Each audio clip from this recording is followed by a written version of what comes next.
Welcome to Your Yes-Filled Life. I'm Brenda Winkle, energetic leadership guide, psychic medium, and somatic coach for ambitious leaders who know their gifts are real and who want to stand fully in them. Here, you'll learn how to trust your intuition, embody your vision, and step into the freedom you've been craving, all without chasing more certifications or carrying stuff that does not belong to you. Every week, I'll share powerful practices and conversations with thought leaders and changemakers that help you transform your vision into embodied confidence, claim your gifts without apology, and lead with both clarity and freedom. Because your gifts aren't cute, they're powerful, they're real, and they're needed. Start today by downloading my free energy audit at brendawinkle.com/audit. It's the exact tool I use to track what's fueling me and what's draining me. It will help you discern between that hit of achievement and true joy so that you can lead with more clarity and impact. This is your space to stop proving, start embodying, and live fully in your gifts. Welcome to Your Yes-Filled Life. Hello and welcome to Your Yes-Filled Life. I'm your host, Brenda Winkle. Today on the podcast, we're going to be talking about why you override yourself even when you know better and you intend better. Because this happens to us as empaths. In fact, we can't muscle our way into things the way that some people can. It just doesn't happen for us.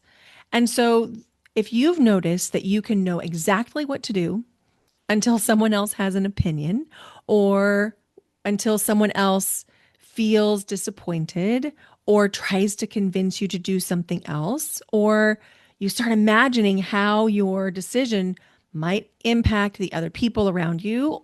And then suddenly, before you know it, something that you were very clear about feels incredibly complicated.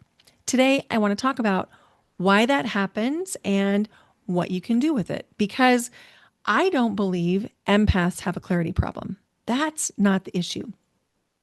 The issue is we have learned, we've been taught, and rewarded for prioritizing other people's signals first and more than our own. Most people think that self-trust is about getting clearer, and in a certain way it is, but that's actually not what I see. The people that I work with, the empaths who come in all walks of life, we're talking from engineers to doctors, educators to stay-at-home moms. These people are thoughtful, intuitive, emotionally intelligent, very intelligent in general, probably educated, highly self-aware, very tuned in to themselves. They've done a lot of inner work. And they're also attuned to the people around them. They literally know what to do. The challenge isn't knowing. The challenge is staying connected to what they know when relationships, emotions, expectations, and other people's reactions enter the picture. And I get this. This is part of my journey too. I'm not immune to this. I am an empath. I am a very, very strong empath. I have what Crystal Clenny called the 6 empath tracks. I'll put a link to that podcast episode where she talks about that. I have all 6 of those tracks. I also have all of the clairs, and I also am a medium. And so when I say I'm very sensitive, I mean I am very, very sensitive. And so this stuff impacts me too. I am literally teaching what I wish someone could have taught me years ago. It would have saved me a lot. But then again, I wouldn't be here right now talking to you, so I don't regret a thing. But I just want you to know this is not coming from a place of judgment or superiority. This is coming from, this is what I wish someone would have told me. So let's talk about what's actually happening. You know what you want, or you've maybe made a decision, and then the next thing you know, your attention shifts because somebody says something, or You might even start anticipating what someone might say, how they might feel, how someone else might react, if someone will be disappointed, if someone will be mad. And then you start to wonder, am I selfish? Am I missing something here? And before you know it, your own knowing gets much, much quieter than what everyone else is saying to you. And it's not because you're not intuitive. In fact, it's the opposite. You're incredibly intuitive, which is why this becomes very confusing. Now, I've been talking recently in my speaking commitments about the difference between empathy and intuition. And I won't go into it in depth here, but there is a difference between empathy and intuition. And if we don't discern where empathy is from what our intuition is saying, we can make misaligned choices because your intuition is your GPS. It's your internal GPS. And your intuition is connected to your emotions. It's connected to things that you feel in your body. And depending on how your intuition comes in, you could see things or hear things or imagine things in your mind's eye or just know things. And if you have a strong ability as an empath, what can easily happen is the other people say things, or maybe even they just sort of transmit their feelings. They might not even say it, and you pick it up, and it's louder than your own internal signal. And this is true for you whether you are a bio empath, meaning you were born with empath abilities, or if you were an environmental empath because you needed to develop these skills as a way to stay safe and create some predictability in a childhood that was either chaotic or unpredictable or even abusive. And in my work, I have not found there to be a tremendous difference in the way that we deal with and manage empathy, whether you're a bio empath or an environmental empath. And in my case, I'm both. I have CPTSD and have no memory of not having my psychic, intuitive, and empath abilities. I don't remember not having them. I always have had them. I do have a memory of the first time I scared somebody with them, and that was when I was about 7, maybe 6, and it was in first grade when I knew something had happened in my teacher's house. There was some kind of a disagreement or something, and I mentioned it because I didn't have any discernment at that time. I had no idea you could turn these gifts on and off. I had no idea how to do that, or that I should be doing that it was a little bit unethical and kind of creepish to not turn off the abilities, which, by the way, that's something really important. You can turn these abilities up and down like a dial. And in my belief, and from my mentors who have taught me over the years, this is an important part of discernment. We don't want to have these abilities on 24/7. It's almost unethical if we do. It's sort of like looking in everybody's window in the evening with the lights on. So we do want to control our gifts. In fact, I was part of a summit recently with Wendy Mata. I know I've talked about that, but it was just an incredible summit. I learned so much and I enjoyed teaching there so much. And Wendy Mata said, if we don't learn to harness our gifts will harness us. And this is absolutely true for empaths, because if you are dulling down your own knowing and instead listening to what you're tracking empathetically, you can make really misaligned decisions. Ask me how I know. So if you've spent years practicing empathy outward, you're in the right place because you have become incredibly skilled at understanding everyone else. So now our work becomes practicing self-empathy, where we learn to tune into our own signal, because there is a major cost to practicing only external empathy. Empathy is not the problem. Empathy is a really important skill. And if you're an empath, it's a very important and sacred ability. But the problem becomes a problem when your empathy does not include you, when everyone else's feelings and needs and perspectives matter more than your own. And your own desires, needs, preferences don't carry the same weight as other people's. That's where the second guessing, the overthinking, the reassurance seeking, the validation seeking, self abandonment begin to take over. And the truth is, most of the time, we don't realize we're doing it as we're doing it until it's done. And then we often have some awareness like, oh my gosh, I just made them more important than myself. That's where the self abandonment can come in. And so the possibility is, what if you can maintain your empathy? Because we do want that. I don't want you shutting off your empathy. We need more empathic leaders and healers and guides in the world now more than ever. Truly more than ever. You can feel this new level of consciousness, and we're watching the systems around us crumble. And thank goodness they're crumbling. Things like the patriarchy, and wow, they are, in the last gasps of the crumbling. We can see it right now. All you have to do is watch the news cycle, which we'll get into that another time.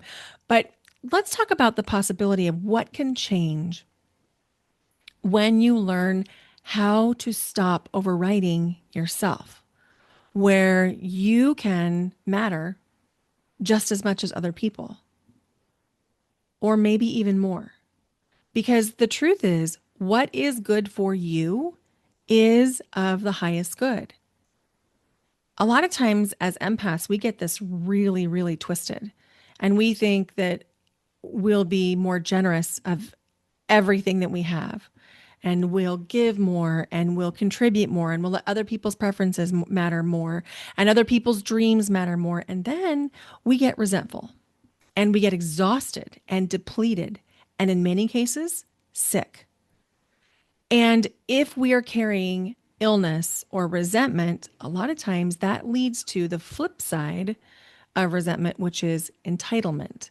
And then we show up in some ways that are not great. Because if you're giving your all to everything all the time, and you're not taking any care of yourself, you're not making your own needs, your preferences, your dreams, your desires matter at all, of course you are resentful. And of course you're going to show up in some entitled ways in other venues because you're so sick of not being the one that matters. So the work here is we're going to let go of perfectionism, because that's not going to be helpful. We're going to have to do it a little bit messy. We're also going to need to let go of a need for certainty, which I know how hard that is. We do love our certainty, and we're not going to get it right all the time. We'll have to let go of that too. But you can simply just start treating your own feelings, your needs, your desires, what you know, as equally important. You can care deeply about other people, and I know you do, without abandoning yourself. There's a way to do both. And you can consider other people's perspectives in your decisions without losing your own. And we don't want to teeter-totter into what I was just talking about with the flip side of resentment and entitlement. If we are always, always, always preferencing other people's perspectives, then sometimes we get very rigid and very inflexible and forceful and kind of brittle almost when we'll latch on to something because we're so sick of everyone else's lives and opinions and desires and dreams mattering more than our own. So you can be an empath. You can have a deep level of empathy and compassion without carrying everyone else's emotional experiences, without making yourself responsible for their emotions, for their happiness. And that's what self-trust starts to feel like.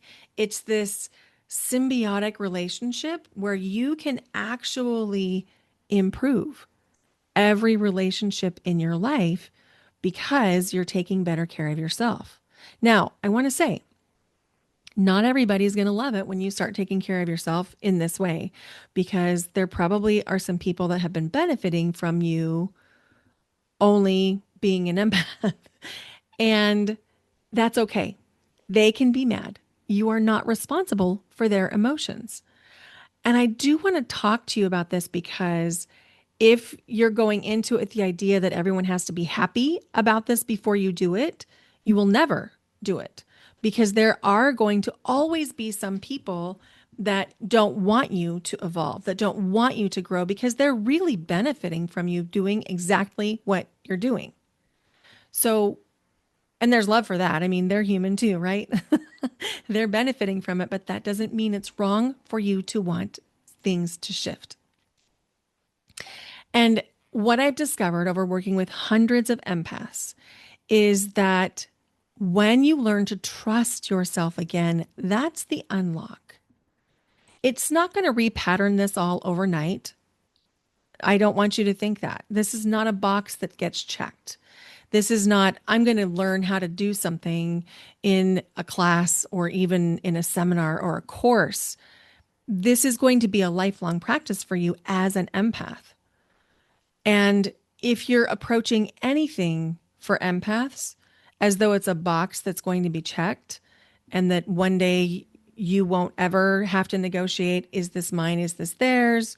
Do my needs matter? Do their needs matter more? If you think you're never going to have to negotiate that, this is not the work for you, because my approach is this is the work. This is not a box we can check. This is not a thing that we're going to accomplish or high achieve.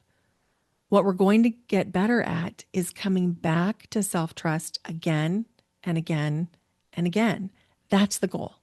Coming back into self-trust. Coming back into the recognition, ooh, I might be getting ready to self-abandon. Let me pause and see if I can tune back into what my needs are, to tune into what my desires are. So I'm teaching a free masterclass on June 25th. It's called Trust Yourself Again: Why Empaths Override Themselves and How to Stop Abandoning What They Already Know. So together we're going to explore the why. We talked a little bit about it today, but we'll go into it more in depth. We'll talk about why empaths override themselves even when they're clear, what's actually happening in that moment that self-trust begins to break down. And I'm going to show you a simple framework so that you can return to yourself when things are stressful, when it feels like you're going back into people-pleasing patterns, or when emotional overwhelm starts to pull you off course. It's completely free. I'd love to have you join us. I'll put the link in the show notes, or you can go to brendawinkle.com/next level, because this really is the next level of being an empath, where you can step into your own power and where you get to live a life that is vibrant and fulfilling, just the same way that you're trying to create for everybody else. And if you're listening to this and you're thinking, I know this is my work, I know this is the next thing I need to do, I'd love to invite you to join us in Power. The doors to summer power cohort. The doors to the summer Power cohort are now open for early enrollment. Power is my signature self-trust program for empaths.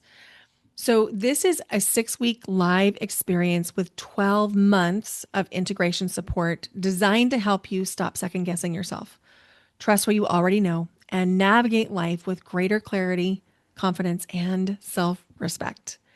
And when I say a 6-week live experience with 12 months of integration support, what that means is you're going to get to come live to every cohort over the next year and receive support in a private community in between live cohorts.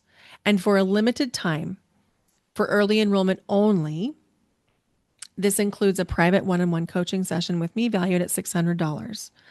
Now, the early bird enrollment only goes through June 28th, and there are limited spots available. I'm only accepting 20 new members into this cohort, but enrollment itself will stay open through July 7th, and the program begins for the summer cohort July 9th.